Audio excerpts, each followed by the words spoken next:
Baik, Nasional 7 kita teruskan dengan mengikuti lintas langsung dari RTM Sabah dan terus saja bersama dengan Emran Azmi Rosli. Emran.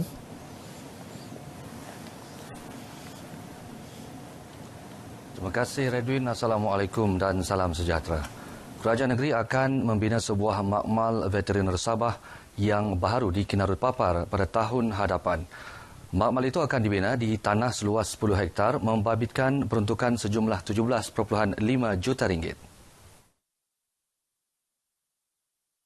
Menurut Pembantu Menteri Pertanian dan Industri Makanan Sabah, Dr. Daud Yusof, pewujudan makmal tersebut akan dapat memperkasakan lagi kerja-kerja Jabatan Perkhidmatan Veteriner Sabah berbanding ketika ini sebahagian sampel penyakit perlu dihantar ke makmal di Shah Alam, Selangor dan Ipoh Perak untuk diperiksa. Pembinaan makmal Dignusa veteriner Sabah. Kerana kita tahu bahawa makmal veteriner Sabah kita yang ada sekarang ini sudah pun uzur dan tidak boleh menampung setiap kali aktiviti saringan penyakit yang kita buat di semua di seluruh daerah. Dr. Daud menyatakan demikian kepada media selepas merasmikan Majlis Penutupan Program Latihan Simulasi Menangani Wabak Rabies Peringkat Negeri Sabah 2019 di Keningau. Terdahulu ketika berucap merasmikan majlis ini, beliau berkata program tersebut bertujuan memberi pendedahan awal kepada semua pihak mengenai pencegahan penyakit rabies daripada menular di negeri ini. Walaupun Sabah bebas daripada penyakit itu sejak tahun 1981 hingga kini. Kementeriannya melalui Jabatan Perkhidmatan Veteriner Sabah dan agensi penguatkuasaan berkaitan akan sentiasa membuat pemantauan dari semasa ke semasa terutama di sempadan negeri ini. Suruhanjaya Pencegahan Rasuah Malaysia SPRM bercadang mewujudkan unit integriti di Pejabat Ketua Menteri bagi memastikan setiap urusan yang dilakukan lebih telus. Ketua Pesuruhjaya SPRM Latifah Koya berkata penubuhan unit integriti yang menempatkan pegawai integriti yang bertauliah itu bagi mengelak berlakunya sebarang aktiviti rasuah. Katanya berbanding kerajaan di peringkat persekutuan, potensi untuk terdedah kepada perkara yang membawa kepada rasuah lebih besar di peringkat negeri kerana kerajaan negeri mempunyai lebih banyak akses terhadap sumber negeri.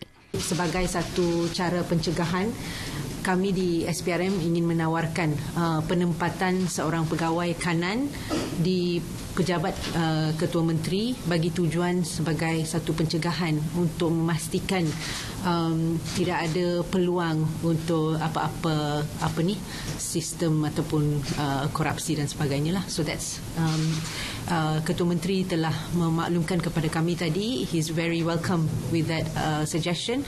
Beliau memberitahu sidang media selepas pertemuan bersama Ketua Menteri Sabah, Datuk Seri Panglima Haji Muhammad Shafie Apdal di Pusat Pentadbiran Negeri Sabah PPNS, Kota Kinabalu. Dalam perkembangan lain, Latifah berkata SPRM menubuhkan pasukan petugas khas untuk meneliti pendedahan laporan Ketua Audit Negara sebelum sebarang tindakan diambil sekiranya terdapat unsur rasuah. Tegasnya, SPRM fokus kepada kes-kes yang jelas dan ada isu yang kini sedang dalam siasatan. Agensi Penguatkuasaan Maritim Malaysia APMM menahan 4 lelaki dan merampas sebuah bot pam disyaki menangkap ikan menggunakan bahan letupan di perairan 0.55 Batu Nautika Barat Laut Tanjung Tawajun, Pulau Gaya pada malam Selasa lalu. Turut dirampas dalam operasi khas itu pelbagai jenis ikan seberat kira-kira 100 kilogram. Menurut Timbalan Pengarah Maritim Sabah Penguatkuasaan dan Eksersis, Komander Maritim Muhammad Sufian Eldin Abdullah, bot yang ditahan kira-kira pukul 7.05 malam itu tidak mempunyai sebarang dokumen dan nombor pendaftaran. Beliau berkata hasil pemeriksaan terhadap kesemua suspek yang berumur antara 18 hingga 28 tahun terdiri daripada awak-awak mendapati tiada sebarang dokumen pengenalan diri yang sah dan berasal dari Filipina. Di kawasan-kawasan tertentu di sebalik pulau ni, dia shelter tau. Dia tenang. Macam kawasan berlindung. So di kawasan tenang inilah adanya ikan. So geng-geng pengebom ikan ni dia boleh bom bila-bila masa dia nak. Asalkan jangan terlampau lewat lah. Sebab biasa dia akan buat dalam masa 2 jam, 3 jam sebelum sunset. Komander Maritim Muhammad Sufian menyatakan demikian dalam sidang media di Kota Kinabalu. Awak-awak dan bot yang ditahan dibawa ke Jeti Maritim Negeri Sabah untuk diserahkan kepada pegawai penyiasat. Kes akan disiasat di bawah Akta Perikanan 1985 iaitu melakukan kesalahan menangkap dan memiliki ikan dengan menggunakan bahan letupan serta Akta Imigresen 1963 dan Enakmen Pelabuhan dan Dermaga 2002. Dalam pada itu, beliau memberitahu pihak maritim giat melakukan pemantauan dan risikan di kawasan perairan Sabah untuk mengekang apa jua aktiviti jenayah yang berlaku di laut selain menjejak dan memburu dalang yang menjual serta membekalkan bahan letupan hasil laut. Universiti Malaysia Sabah UMS dan Saimdabi Plantation Berhad SDP menandatangani surat hasrat LOI bagi tujuan penyelidikan dan konservasi kawasan hutan di ladang Sapong Tenom. Majlis ringkas menandatangani LOI itu berlangsung di bangunan Chancellery UMS Kota Kinabalu. UMS diwakili Timbalan Naib Chancellor Penyelidikan dan Inovasi UMS Profesor Madya Teknologis Dr. Ramza Dambul, manakala SDP diwakili Ketua Pegawai Eksekutifnya Muhammad Faris Adli Syukri. Terdahulu berucap dalam majlis ini, Profesor Madya Teknologis Dr. Ramza berkata, LOI tersebut membolehkan pelajar perhutanan UMS mempelajari secara holistik proses pemulihan hutan seluas 267 hektar di ladang Sapong Tenom, bermula dari peringkat pemilihan benih, nursery, penanaman hinggalah penjagaan.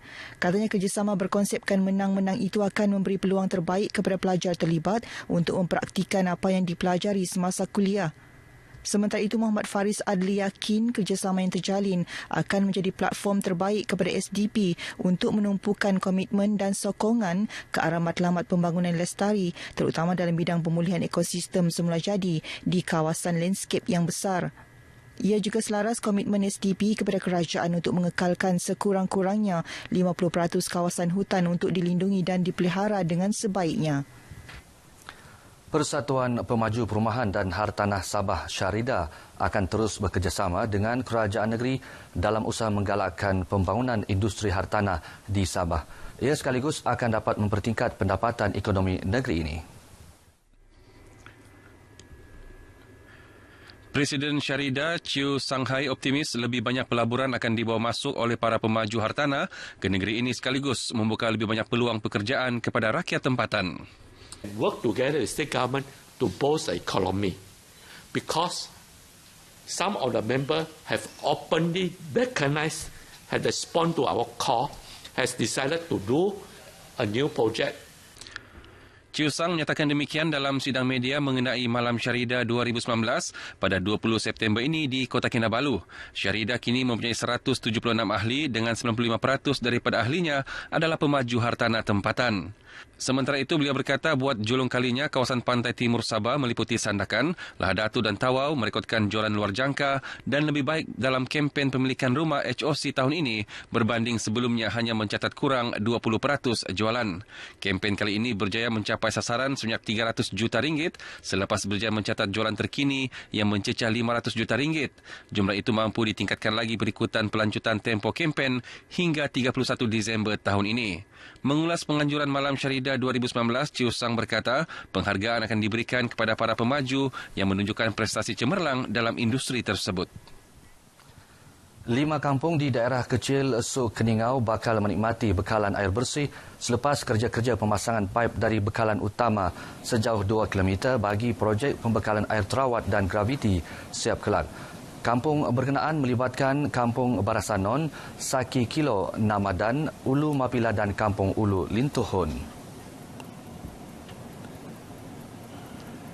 Menurut penolong pegawai daerah kecil Suk, Paul Isido, sejumlah 2.5 juta ringgit diperuntukkan Kementerian Pembangunan Luar Bandar, KPLB Persekutuan untuk membina saluran paip di 5 kampung berkenaan. Beliau menyatakan demikian kepada media selepas merasmikan sambutan Hari Kebangsaan peringkat daerah kecil Suk di Suk Keningau. Dalam pada itu mengenai permasalahan bekalan air di Kampung Lalapakon Mensiat, Paul berkata kerja-kerja melibatkan pembinaan semula empangan dan penggantian saluran paip graviti kini sedang dilaksanakan, iaitu sejauh 6 km dengan kos berjumlah RM400,000. Apabila siap kelak, ia akan memberi manfaat kepada lebih 300 penduduk di Kampung Lalapakon. Terdahulu berucap merasmikan sambutan Hari Kebangsaan ini, beliau memberitahu rakyat Malaysia perlu menghargai sebaiknya kebebasan dinikmati ketika ini kerana ia hasil pengorbanan pejuang negara terdahulu. Sebanyak 26 kontingen menyertai perbarisan yang julung kali diadakan. Baik saudara, sekian dulu paparan berita Nasional 7 dari Sabah pagi ini. Kembali bersama Redwin di Angkasa Puri. Silakan Redwin.